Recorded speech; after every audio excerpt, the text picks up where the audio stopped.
players whose stock has risen since the end of last football season. So players who have had a good offseason to date, good in the weight room, really good at spring practice. The number one name, Brent, that jumped out to me when I thought about this, and it was kind of a no-brainer, and he's not the only one, but it's Dante Thornton. Dante Thornton was a guy that was a bit of a disappointment his first year over at Tennessee via the transfer portal.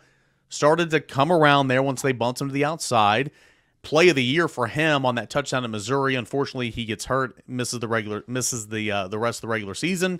But Dante Thornton's had a great offseason, carried himself really as a wide receiver one in this offense in spring, and he's a guy that everybody thinks can have a big year. So his stock for me has risen considerably, and that's Dante Thornton from the end of last year.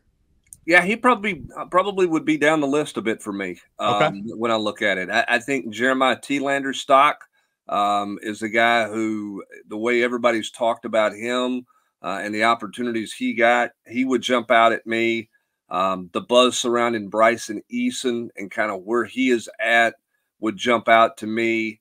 And then I think, and I don't know if he'll win the starting, much like Dante Thornton, I don't know if he'll win a starting job. But I think Sam Umaroff's stock has to be higher than it's ever been, just because he's gotten opportunities that he hadn't gotten, right? Much the same way Dante Thornton got opportunities this spring with Brew McCoy being out. I think Thornton has helped himself a good deal, but I would put those other three guys right off the top of my head, into that category, particularly Tielander and Bryson Eason. And the Eason stuff's just a buzz from all the coaches and all of his teammates that you hear about with Eason. I mean, I think that counts for sure. Rob Lewis, who would be kind of leading this conversation for you in terms of who you think their stock has risen since the Citrus Bowl? Yeah, I would say Eason, and just like Hubbard says, as opposed to anything you've seen on the field or in spring practice, it's just a kind of a consistent low level buzz. I mean, this guy's really coming on, or this guy's really had a good winter in the weight room. And you see, I'm with you on Thornton, but I also think that part of that is, man, I think part of that is wishful thinking on a lot of fans' part. But and I mean, just because he was a guy everybody had circled last year, the freak, he was labeled a freak. I can promise you, any NFL scout that walks onto that practice field, Dante Thornton's one of the first 2 or 3 guys that he notices. Looks down on the roster like, who is this dude? Is that Thornton? I mean, he's just different. So, I mean, I think. Not just fans, but I mean, us. I mean, we look at him, we're like, he's legit 6'5". He runs like a deer, baby. He's got to be, it's just a matter of time. So, but I do think there's something to the fact that, being more comfortable and, being more at ease and, not overthinking things your second year of the program. So I'll be surprised if he's not better.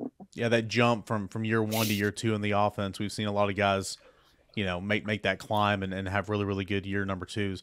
Grant, who's in this conversation for you? First name that came to mind is Bryson Eason, just because of what I've heard Hubs and AP say about him. And I guess because of what people talk about that Tennessee defensive line and how good it should be and, how many guys they've got there. And that's just the name that I've heard, I guess, more than I've heard other people talk about, maybe more than others. And honestly, James Pierce, because I didn't realize that he was going to be like top defensive player off the board in the 2025 NFL draft, or maybe even the 2024 NFL draft. Like, nobody's sleeping on James Pierce, and I watched him have that breakout sophomore season that everybody else did, and the numbers are insane, and 16 quarterback hits and whatever, what is 10 sacks, and I don't even remember how many tackles for loss. Like, he's an elite pass rusher. I just didn't realize that, how long has it been since Tennessee football had somebody that you're talking about in May as a top 5 pick in the following NFL draft, maybe the number 1 overall pick? I mean, he's been mocked in the top 5 by multiple outlets. Like, that's what people think about him. And I didn't realize, I realized he was good. I didn't realize he was going to be projected that highly this quickly after that sophomore season. Yeah, I mean, you're probably thinking of 2 guys in that scenario. What, Rob, Eric Berry and Peyton Manning? I would say Eric Berry's the only guy I could think of. When you're talking top 5, I mean, that's rarefied air, and especially when you're talking about this early. Right. I mean, Garrett Barnett, after he set the school record for sacks as a junior, he's probably a consensus top 10 guy. I don't think he was a top 5 guy. And he wasn't. My thing is, it wasn't that in May. No, not in May. Like I say, after he broke Reggie White's record. After that. Go ahead, Grant. Sorry.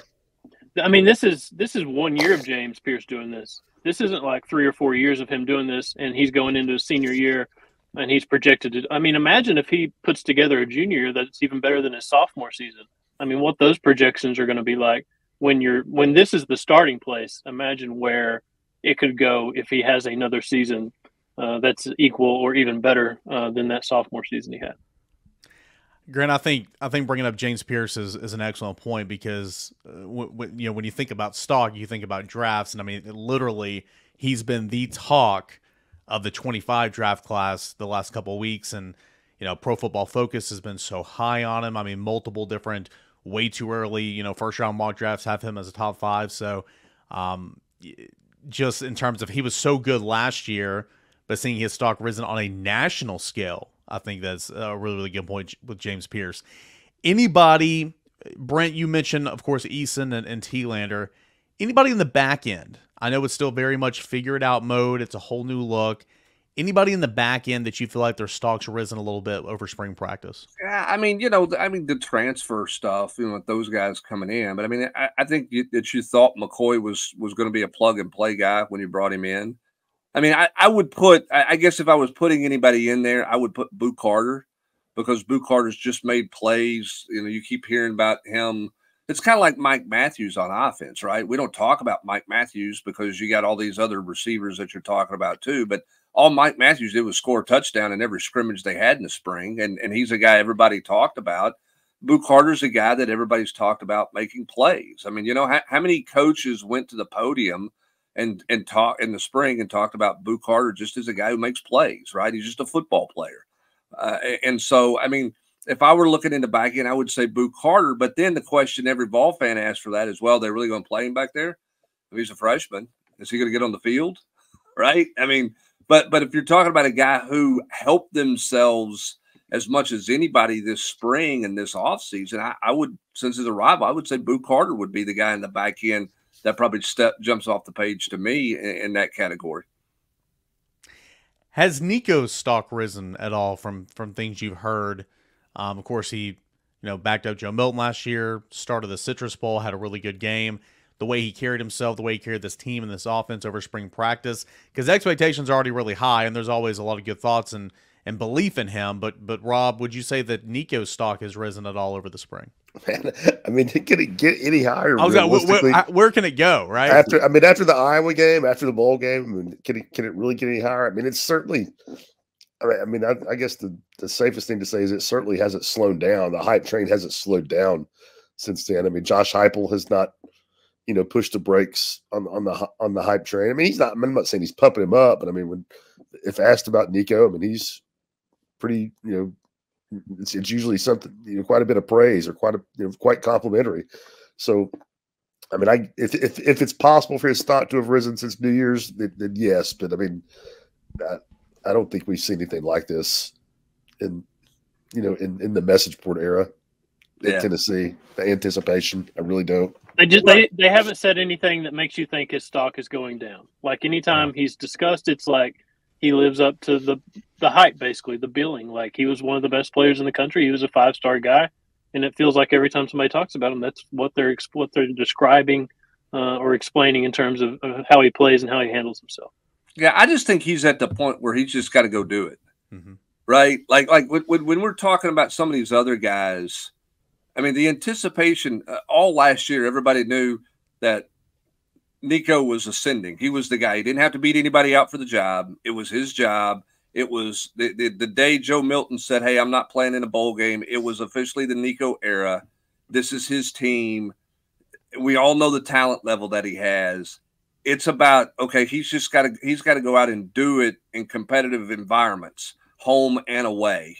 And he's got to do it for 12 games, not just a one-off game, right? So I think that it's more about not necessarily his stock rising. It's just, it's kind of time. It's time to see where he can do it. I think there's also a little, I won't say trepidation, but I think everybody's sort of, I want to see him do it in games, because this time a year ago, Joe Milton was talked about as, maybe the guy whose stock was on the rise more than anybody else nationally, right?